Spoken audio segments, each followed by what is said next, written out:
자, 그 다음에 9절부터 읽어보겠습니다. 바울의 이제 예고가 나옵니다. 큰 광풍을 만나게 됩니다. 9절부터 시작. 여러 날이 걸려 금식하는 절기가 이미 지났으므로 항해하기가 위태한지라. 바울이 그들을 권하여 말하되 여러분이여 내가 보니 이번 항해가 하물과 배만 아니라 우리 생명에도 타격과 많은 손해를 끼치리라 하되 백부장이 선장과 선주의 말을 바울의 말보다 더 믿더라. 그 항구가 겨울을 지내기에 불편하므로 거기서 떠나 아무쪼록 베닉스에 가서 겨울을 지내자 하는 자가 더 많으니 베닉스는 그레데 항구라. 한쪽은 서남을 한쪽은 서부를 향하였더라. 순하게 불매 그들이 뜻을 이룬 줄 알고 닻을 감아 그레데 해변을 끼고 항해하더니 얼마 안 되어 섬 가운데로부터 유라굴로라는 광풍이 크게 일어나니. 네, 처음 출발할 때부터 항해가 순탄치가 않았습니다. 여러 날 걸려서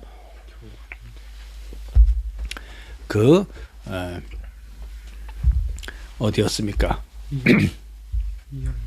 여러 날 걸려서 그 루기아의 무라라는 항구에 도착했고, 무라에서 또 이제 바람을 피해서 그레데 이 섬에 살모네 앞을 지나서 미항이라는 곳에 도착을 하게 되었다고 그랬죠.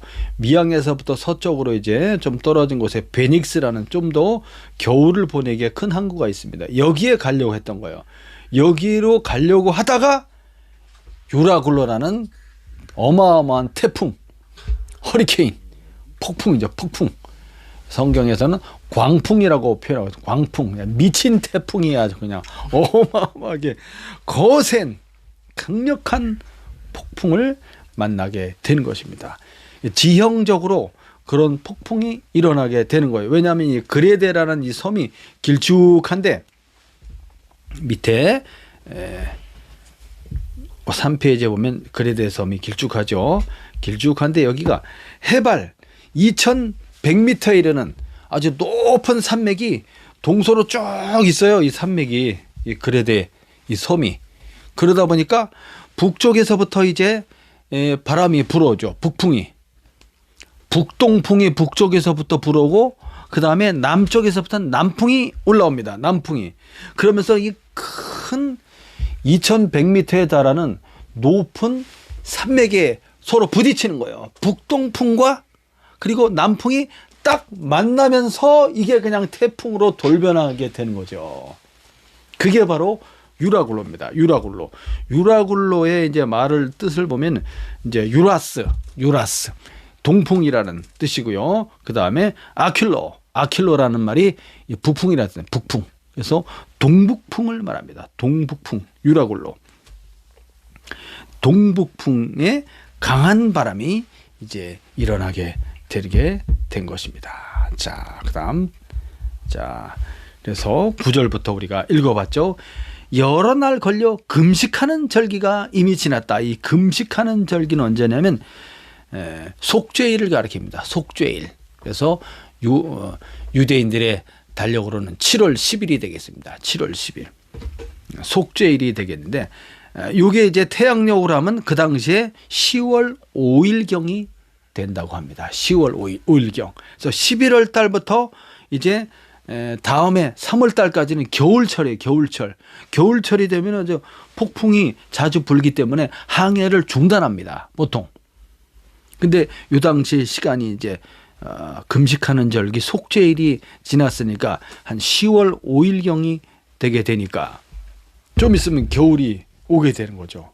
안 그래도 바람이 자꾸 이 분위기가 좋지 않은데 항해하기가 이미 이제 위태한지라. 그래서 바울이 이야기를 하는 거죠. 그 사람들에게 말합니다. 그들은 누구냐면 이제 이 호송을 책임지고 있던 백부장을 비롯한 그들이 되겠죠. 바울이 의견을 제시합니다. 제가 보기에는 이번 항해가 상당히 위험합니다. 여러 가지 화물, 짐들 뿐만 아니라 곡물들도 많이 실었을 거 아니에요. 밀이라든지 곡물 뿐만 아니라 생명에도 큰 타격과 손해가 막심할 거다.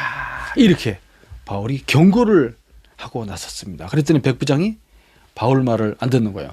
선장과 선주, 아무래도 그 죄수의 말보다는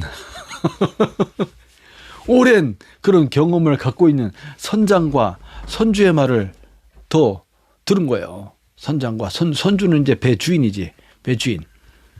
그 사람들도 나름대로 노하우가 있지 않겠습니까? 그것에 대해서 이제 바울은 또 10년이 넘게 이렇게 여행을 하면서 3번이나 파선을 했기 때문에, 죽다가 살아난 경험이 있기 때문에 지금 상황을 딱 보니까 예전에 그 상황과 바울이 경험했던 상황과 비슷한 거죠. 그래서 바울이 그 경험으로서 이야기를 한 겁니다. 야, 위험하다. 그랬더니 12절에 보면은 지금 머물고 있는 미양이라는 항구가 너무 작아서 겨울을 나기가 위험한 거야. 그래서 그 베닉스라는 항구로 옮겨가려고 그랬죠. 서쪽으로 65km 떨어진 그 지점으로 이제 옮겨서 거기서 겨울을 날려고 했던 거예요. 근데 바울은 움직이면 안 된다. 여기 그냥 가만히 있자고 한 거죠. 그래서 바울의 말보다 선장과 선주의 말을 더 듣고 이제 베닉스라는 항구로 가서 거기서 겨울을 지내자 하는 의견이 더 많은 거예요. 다수결의 원칙을 따라서 이 사람들이 그럼 베닉스로 갑시다 결정을 하고, 마침 바람이 또 잔잔하네. 됐구나. 닻을 감아 올리고 가자 해서 떠나게 됩니다. 떠나게 됐어요. 여기 다시 3편의 지도를 보면 미양에서 65km 떨어진 왼쪽에 베닉스 항구로 이제 가는 중에 여기서 유라굴로 태풍을 만나게 된 거예요. 이야, 어마어마한 폭풍이 일어나게 된 것입니다. 얼마 안 돼요. 섬 가운데로부터 유라굴로라고 하는 광풍이 크게 일어나니, 아까도 말했지만 북동풍과 남풍이 만나면서 이게 아주 강력한 태풍으로 발전이 돼갖고 이 유라굴로 폭풍이 몰아치게 된 것입니다. 큰일 났습니다. 이제 바울이 가만히 있자고 했는데 움직이다가 큰일 났어요. 15절부터 읽어보겠습니다. 시작. 배가 밀려 바람을 맞추어 갈 수 없어 가는 대로 두고 쫓겨가다가 가우다라는 작은 섬 아래로 지나 간신히 거루를 잡아 끌어올리고 줄을 가지고 선체를 둘러감고 스르디스에 걸릴까 두려워하여 연장을 내리고 그냥 쫓겨가더니 우리가 풍랑으로 심히 애쓰다가 이튿날 사공들이 짐을 바다에 풀어버리고 사흘째 되는 날에 기구들을 그들의 손으로 내버리니라. 여러 날 동안 해도 별도 보이지 아니하고 큰 풍랑이 그대로 있음에 구원의 여망마저 없어졌더라. 여러 사람이 오래 먹지 못하였음에 바울이 가운데 서서 말하되 여러분이여 내 말을 듣고 그레데에서 떠나지 아니하여 이 타격과 손상을 면하였더라면 좋을 뻔하였느니라. 바울의 말 안 듣고 움직였다가 이젠 뭐 오도가 더 할 수 없는 상황이 돼버린 거예요. 이 바람을 맞춰 갈 수가 없어. 막 폭풍이 불어대니까 뭐 배를 조종할 수가 없는 거죠. 그래서 그대로 그냥 바람이 부는 대로 그대로 배가 이리저리 쫓겨다니게 된 거죠. 그러다가 16절에 가우다라는 작은 섬 아래로 지나가게 됩니다. 다시 지도를 보면 여기 가우다라는 쬐끄만 섬이 있습니다. 쬐끄만 섬이 있죠. 베닉스에서 아래쪽에 가우다라는 섬이 있습니다. 그 섬 아래로 지나가게 되면서 이제 섬이 조금 바람을 막아줬는지 조금 여유가 생겼어요. 그래서 거기서 이제 뭘 하냐면 거룻배. 거루라는 것은 이제 작은 배를 가리킵니다. 거룻배라고 하죠. 거룻배. 그래서 큰 배 뒤쪽에다가 후미 쪽에다가 밧줄을 달아서 이 거룻배를 끌고 다니게 됩니다. 그래서 그 배를 빨리 걷어 올려야 되는데, 왜냐하면 큰 이제 풍랑을 만나거나 했을 때 이제 배가 상륙을 하게 될 때 비상시에 써야 되는 그런 아주 중요한 구조선, 생명선, 이 거룻배가 그 배를 뒤에 달고 다녔는데 그것을 빨리 끌어올려야 되는데 이면 폭풍이 심하게 보니까 그걸 할 여유가 없었죠. 그러다가 가우다라는 작은 섬 아래로 지나가면서 잠깐 이제 여유가 생겨갖고 간신히 그 거룻배를 빨리 끌어올린 거예요. 끌어올리고 선체를 이제 줄로 밧줄로 막 동요매는 거죠. 배가 부서지지 않게. 그러면서 왜냐하면 스르디스에 걸릴까봐 이렇게 했다고 그랬죠. 스르디스가 뭐냐면 모래톱을 가리킵니다. 모래톱, 모래더미. 그래서 지도를 다시 볼까요? 지도를 보면 위쪽에 지도를 보세요. 이 그레데 섬 아래쪽으로 쭉 내려가면 그 밑에가 어디냐면 이집트 옆에 리비아입니다. 리비아와 그리고 그 옆에 더 가면 이제 튀니스. 지금의 튀니지, 아프리카 튀니지, 북아프리카 튀니지라는 나라 있죠. 튀니지라는 나라의 수도가 튀니스예요. 튀니스. 그쪽에서부터 이렇게 오는 큰 모래톱이 있습니다. 아주 어마어마하게 큰 데스르디스, 큰 모래톱이 이게 이 그레데 섬 앞에까지 쫙 와 있는 거예요. 그래서 그 모래로 된 그런 그 지형이기 때문에 거기에 이제 부딪히게 되면 배가 파손하게 되는 거죠. 파손. 그래서 물을 재봅니다. 바다 밑에 물 깊이가 얼마나 되는지를 이제 재보게 되는 거예요. 큰 스르디스가 이 북아프리카 리비아와 이제 튀니스 쪽에서부터 발달된 큰 스르디스 모래톱이 쫙 이렇게 와 있는 거죠. 이 주변에. 그렇기 때문에 대단히 조심해야 됩니다. 아차하다가는 꽝 해서 배가 박살나서 죽게 되는 거예요. 스르디스에 걸릴까봐 두려워했다고 그랬죠. 그래서 연장을 내렸다. 연장은 이제 돛과 닻을 가리킵니다. 돛을 피고 있으면 안 되죠. 바람이 어마어마하게 불어대니까 돛을 내린 거야. 그리고 닷은 배를 고정시키는 이렇게 생긴 거 알죠? 이렇게 U자형으로 이렇게 생긴 막 엄청나게 큰 쇳덩어리. 그걸 이제 내린 겁니다. 자, 그래서 밧줄로 배를 묶고 스르디스 큰 모래톱에 걸리면 파손하니까 그래서 연장들을 내리고 그냥 쫓겨가다가 풍랑으로 인해서 심히 애를 썼다고 그랬죠. 특히 사공들이 뭐 하여튼 죽느냐 사느냐 사공들이 이제 바다에 짐을 풀어버리기 시작합니다. 짐들도 바다에 막 던지는 거예요. 배를 가볍게 해야 되니까 배를 가볍게. 사흘이 지났어요. 사흘이 지나면서도 이게 먹을 상황도 안 되죠. 먹지도 못하고 여러 날을 그렇게 그러면서 배의 기구를 그들의 손으로 내버리니라. 배의 기구는 커다란 무거운 돛이죠. 돛대 이런 거. 돛과 돛대를 그냥 바다에 던져버리는 거예요. 그래서 큰 배는 아주 어마어마하게 큰 기둥처럼 된 그런 돛대가 있고 또 작은 돛대들도 많이 있어요. 큰 돛대나 돛이 아주 큰 게 걸리고 조금 뒤쪽으로 작은 돛이 걸리고 막 이렇게 하지 않습니까? 그런 것들 다 내린 거야. 내리고 안 되니까 그것도 막 바다에 던진 거야. 바다에 던지고 짐도 던지고 나중엔 마지막에 이제 먹을 것도 다 던져버립니다. 사람만 남아요. 이야, 이 사흘이 지났는데 아이고 여러 날 동안 해도 달도 별도 보이지 않아. 캄캄한 흑암 속에서 풍랑은 그냥 그대로 있고 구원의 여망마저 없어졌다. 이야, 이러다 죽겠구나.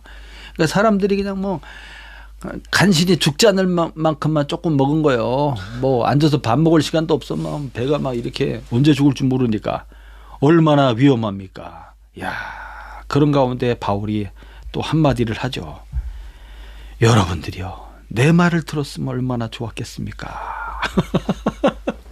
약 올리려고 그러는 게 아니고 안타까워서 얘기하는 게, 내 말을 들었으면은 이 고생을 안 했을 텐데 내가 뭐라고 그랬습니까? 위험하다고 하지 않았습니까? 이 타격과 손상을 면했을 건데 안타까워서 이제 바울이 이야기한 거죠. 그러면서 22절부터 바울이 특별히 이제 하나님께서 전해준 소망의 메시지, 예언의 말씀을 해줍니다. 야, 이 정말 어마어마한 말씀이죠. 22절부터 시작. 내가 너희를 권하노니 이제는 안심하라. 너희 중 아무도 생명에는 아무런 손상이 없겠고 오직 배뿐이라. 내가 속한 바 곧 내가 섬기는 하나님의 사자가 어젯밤에 내 곁에 서서 말하되 바울아 두려워하지 말라. 내가 가이사 앞에 서야 하겠고 또 하나님께서 너와 함께 항해하는 자를 다 내게 주셨다 하였으니 그러므로 여러분이여 안심하라.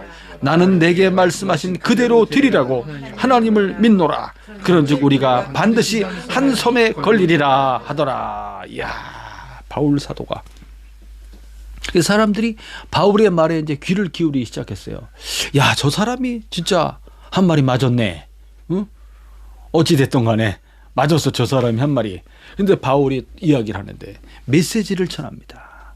안심하라고 하면서 여러분의 생명에는 아무런 지장이 없을 겁니다. 다만 이 배는 큰 손상이 있겠지만 우리의 생명은 지장이 없다. 왜냐?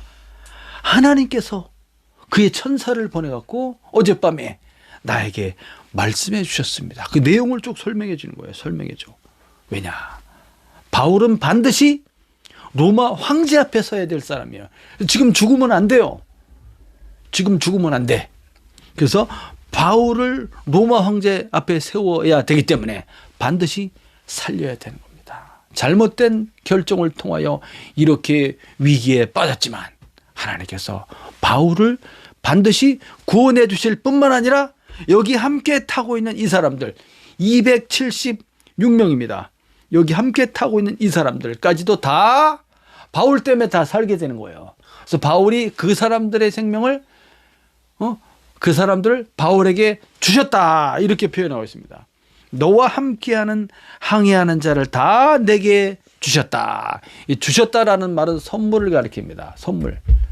선물. 하나님께서 이 많은 이 사람들을 다 바울에게 선물로 주신 거야. 누구 거에 그 사람들이 바울의 것이야. 바울의 것. 바울에게 선물로 주셨다. 구원이라는 큰 의미와 뜻과 선물이라는 이 뜻이 함께 연결되어 있습니다. 바울이라는 한 사람을 통해서 그를 살림으로써 그를 통해서 이제 복음을 로마 황제 앞에 전하게 하는 대단히 상징적이고 강력한 하나님의 복음을 이제 외치게 하는 강력한 뜻이 있는데 그 바울이라는 사람에게 이 276명이 함께 붙어 있는 거예요. 함께 붙어 있는 거야. 바울이라는 한 사람을 통해서 또 많은 사람들이 구원을 받게 되는 그런 구원과 선물이라는 개념이 함께 탁 연결되어 있다는 거예요. 여러분 한 사람 한 사람이 예수를 믿는 그리스도의 죽으심과 부활을 경험하고 체험하고 성령을 받은 여러분 한 사람 한 사람이 얼마나 중요한지를 알 수 있다는 겁니다. 나를 통해서 나에게 붙여주신 사람, 선물로 주신 구원에 이르도록 선물로 주신 사람들이 있다는 거죠. 할렐루야. 그래서 오늘 예수를 믿는 나 한 사람이 너무나 중요하다는 겁니다. 이 배에 타고 있는 이 사람들은 죽을 사람이 아니라는 거예요. 바울을 살려야 되기 때문에 바울에게 선물로 주셔서 다 같이 사는 거야. 다 같이. 다 같이 살아.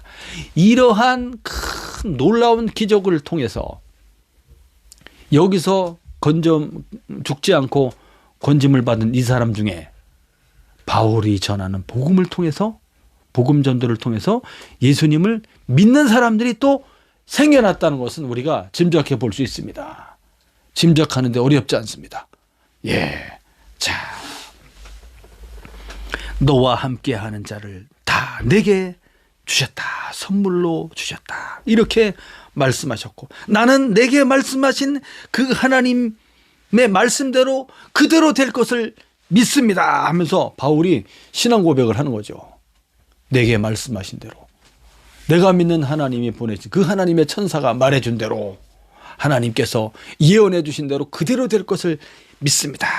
그러면서 우리는 이제 반드시 한 섬에 걸리게 될 것입니다. 딱 와, 이 얼마나 소망의 메시지입니까? 뭐 한 섬에 걸리게 된다고? 우리가 죽지 않는다고? 야, 14일 동안 이 폭풍 가운데 이 배가 막 이리저리 떠밀려 다녔던 거예요. 야, 그런데 한 사람도 죽지 않고 한 섬에 걸리게 돼서 전부 다 구조될 것이다. 이걸 얘기해 주니까 얼마나 큰 위로가 됩니까? 이게 바로 예언입니다. 하나님이 주시는 예언, 예언의 말씀. 그것은 사람들에게 소망을 주는 거예요. 소망과 위로와 용기를 주는 거예요. 와, 우리가 살 수 있는 희망이 있구나. 희망 없이 이렇게 떠밀려 다니고 있었는데 깜깜한 해도 보이지 않고 별도 보이지 않는 상황 가운데